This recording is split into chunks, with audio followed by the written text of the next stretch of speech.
So good morning and welcome to the Presbyterian Church of Marion's YouTube worship service for March 28th, 2021. This is Palm Sunday. I'm Pastor Chris Enoch, and I'm again glad that you are with us this morning. Hosanna.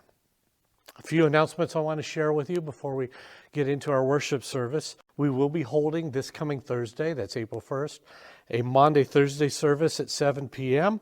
It is going to be a very simple, a very quiet service that will include the Lord's Supper. Deb Hill will be acting as I guess I used the word last week, cantor. I haven't found a better word to use for that service. Again, it's going to be very simple, and we will not have a Monday-Thursday service up on the internet for you this week. Easter Sunday, next Sunday, we'll have two identical services here in person at the church, 8:30 a.m. and 10:30 a.m. We're still trying to keep ourselves socially distanced, so space will be a little bit limited. We're not asking for reservations. We just want to encourage you to come worship the Lord on the most important day in human history, I think is what I called it again last week. I will be putting up a YouTube service for Easter Sunday. So the word most associated with Palm Sunday is the word Hosanna. Hosanna. Hosanna most frequently gets translated as please save us. It is a Greek word that most scholars believe is a transliteration of two Hebrew words, Yasha, which means to save or deliver, and Anna, which is a plead or a please. Other scholars believe that its Hebrew roots come from a different verb tense of Yasha, which means to cause or to bring about salvation.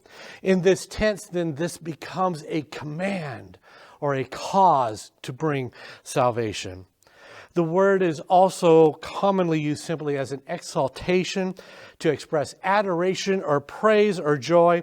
It's expressed usually to someone or something that can save. According to Hope Bollinger of Crosswalk.com, Hosanna essentially means, please save us now. It is a call for deliverance, frequently used at festivals that quoted from Psalm 118:25. And Hosanna seems to have multiple meanings beyond a mere, please save us, Lord. It is a cry for salvation, but it's also a cry of thanks. You want to think about this. It's two polar extremes coming together in one world. It's typically spoken in a rejoicing fashion. People who shouted it often were intending to say, at last, salvation has come to us. After all this time, it's come to us. Thank you.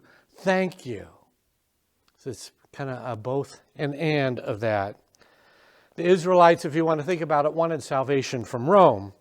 They had seen God conquer their enemies in the past. And even though the Babylonians had taken them captive, when the Babylonians fell to the Persian Empire, the Israelites returned back to Jerusalem and were able to rebuild the city. And when Antiochus IV tried to take over the Israelites, tried to Hellenize them, that's the word they use, trying to make them into Greeks. The Maccabees, if you know your history, just before the New Testament, led an uprising and drove them out. The Israelites in the time of Jesus wanted to see the same thing happen to Rome. They wanted to have a conqueror to drive them out. Jesus did eventually, ultimately defeat an enemy. He did, but he knew that the ultimate enemy was not what the people were looking for. Because there was an ultimate enemy that enslaved far more than the Roman occupation of Israel did. Well, Rome would fall a few centuries later, but Jesus needed to face this ultimate enemy, and that was sin. Sin. So when we say Hosanna, we are saying, please save us. And this is what we're going to be doing today in this service. So I want to give you some instructions like those who gathered to worship in that King, to welcome in that King some 2,000 years ago. So we gather also. And my encouragement to you today during this service is when you hear the word Hosanna, if you have a palm with you, wave it, all right? If you don't have a palm with you, that's fine. Lift up the palms of your hands. How's that? Lift them up every time you hear the word Hosanna. All right? And do this throughout this whole service because that word's going to be used a lot. So I think now that I have explained that, let's practice this a little bit. All right? Hosanna. All right, did you get it? Try it again. Hosanna. One more time. Hotel California. Tried to catch you. The word Hosanna has nothing to do with an Eagles song from the 1970s. Hosanna means please save us. And we're going to practice that together today. Anyway, here's Kenzie and Amanda with our candle dampening reading for today. And again, listen, either with your palm fronds in your hand or your palm up, ready to shout Hosanna. Here's Kenzie and Amanda.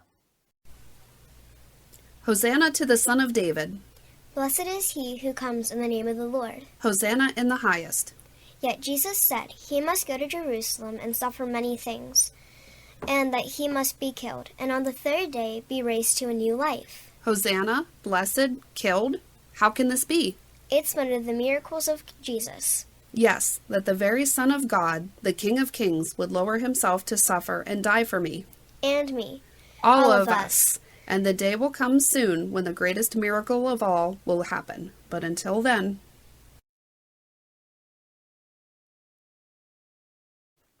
And so here we are.